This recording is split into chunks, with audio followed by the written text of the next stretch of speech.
Team Server back, of course, talking Final Fantasy IX. It's actually been quite a while since we talked about the 9 remake, since I think like November or something like that. There was a discussion popping up here recently because of the Dawntrail expansion that's coming to Final Fantasy XIV, and there's some Final Fantasy IX related items with it, with like the collector's edition and pre-order bonuses and things like that. But also specifically some words that were said by Yoshida. So the Dawntrail expansion will be launching on July 2nd, but there is a pre-order bonus that allows you early access. Specifically, they say pre-order Final Fantasy XIV Dawntrail, participating retailers, and redeem your pre-order bonus code during the specified period to receive early access. Early access is tentatively scheduled to begin on Friday, June 28th at 2 a.m. Pacific Time, 5 a.m. Eastern Time, and allow users to play Dawntrail before the official release. To be granted early access and play the new content from Final Fantasy XIV Dawntrail, users need to be playing Final Fantasy XIV Endwalker and to have completed certain quests. I'm not sure if we have a list of what those quests are that are required to be able to play Dawntrail from the Endwalker expansion, but obviously there's still several months. I mean, we're talking June to July, right? So you have plenty of time to finish, if you wanted to just finish like the Endwalker quest line, whatever.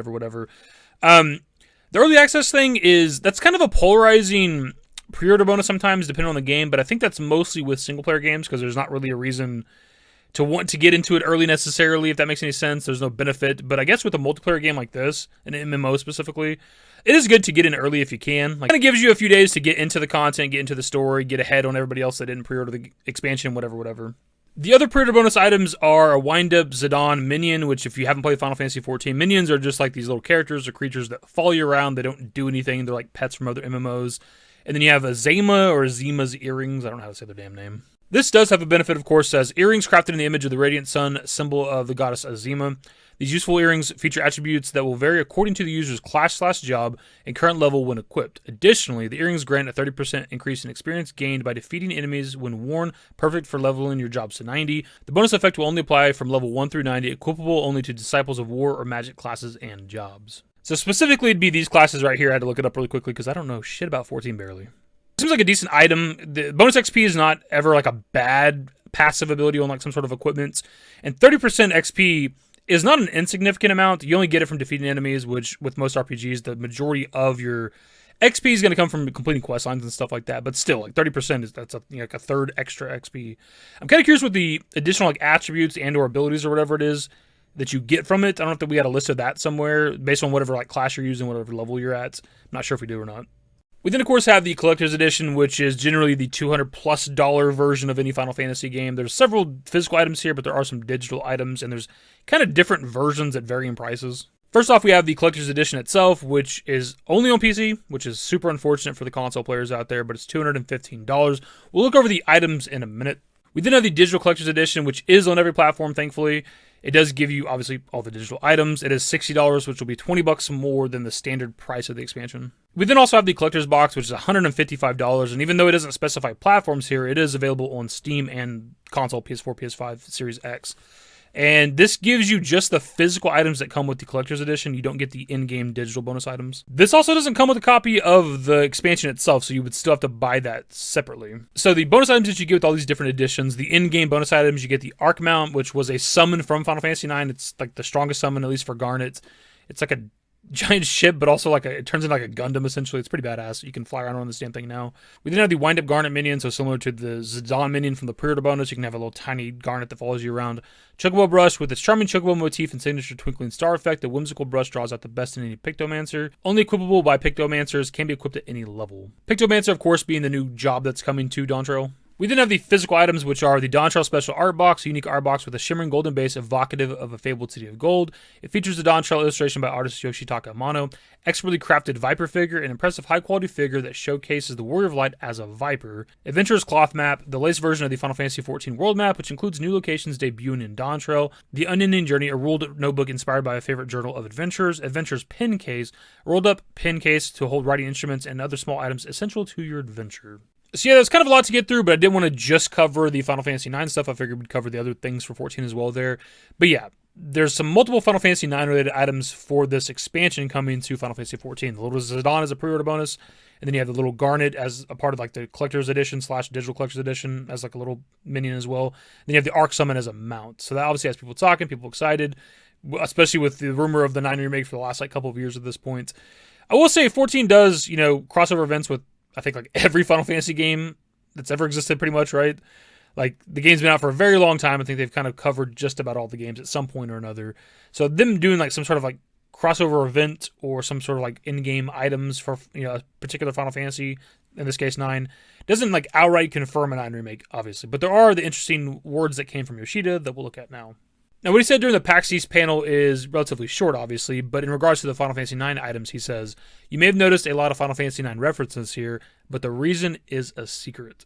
And for some people, that was enough to confirm like the 9 remake, which I guess it could be about that, but also, again, this is an MMO. I think the more likely thing here, even though I think the 9 remake's real, we have plenty of insiders that seem to confirm it, right? And the big leak a while back, or whatever, that seemed to confirm it. It is an MMO, so it's more than likely a crossover event, I would think, for 14. Now, it could be a crossover event in 14 in regards to the 9 remake as well. That is, of course, a possibility. But I think it's more so something to do with 14 than it is just Yoshida trying to like subtly confirm the 9 remake.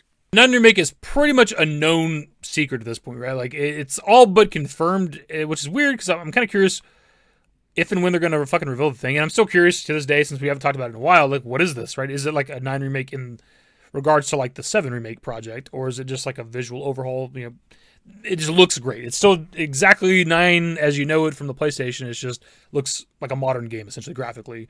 I don't know what it is. And also, since we're talking about it here, since we haven't had an update on this in forever, like, what's up with that fucking Final Fantasy IX animated series? Like, what the hell? I think we had something not too long ago where like the president of Cyber Group Studios had like mentioned it when talking about like, I don't know, upcoming projects or something along those lines. I don't know if we did a video about it or not. And there's probably been other like things out there for it potentially, but there's not like Square Enix talking about it or anything like that. There's not like a trailer for this shit. And this thing was like kind of revealed or whatever. Like, it's been a couple years now, hasn't it? Like, what's going on with that? How's that not done at this point? It's weird. It's like there's all this shit for Final Fantasy IX, and at the same time, there's kind of nothing.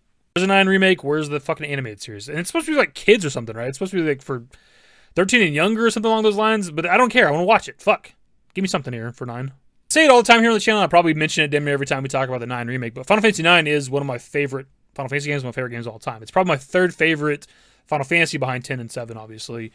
And there's like years ago when we talked about like the 7 remake project, kind of the earlier days of that, and I think the devs were asked like what Final Fantasy would they like to remake next, and I kind of threw my opinion in there. Like, I think I said back then years ago that I wanted like a Final Fantasy IX remake just because I love Final Fantasy IX, and I'll be damned if that didn't like happen or seems to be happening. Right? It's just a matter of when it's going to be that we're going to get like a Final Fantasy IX. It's kind of cool just because like I sort of predicted it years ago. It's just because your boy is the best. Kind of joking aside, though, Final Fantasy IX is a fantastic game, dude. It needs a lot more love. That's why I'm excited for the animated series. That's why I'm looking forward to the 9 remake. It is the highest rated Final Fantasy like ever, right? Like Rebirth was kind of close to that here recently. It was like 93, and I think like Final Fantasy IX is like 94 or something like that.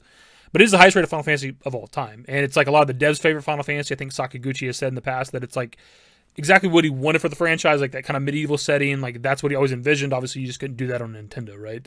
But it's like the perfect Final Fantasy for a lot of people out there. It's not my personal favorite, but damn, is it a good game. And I'm looking forward to the remake.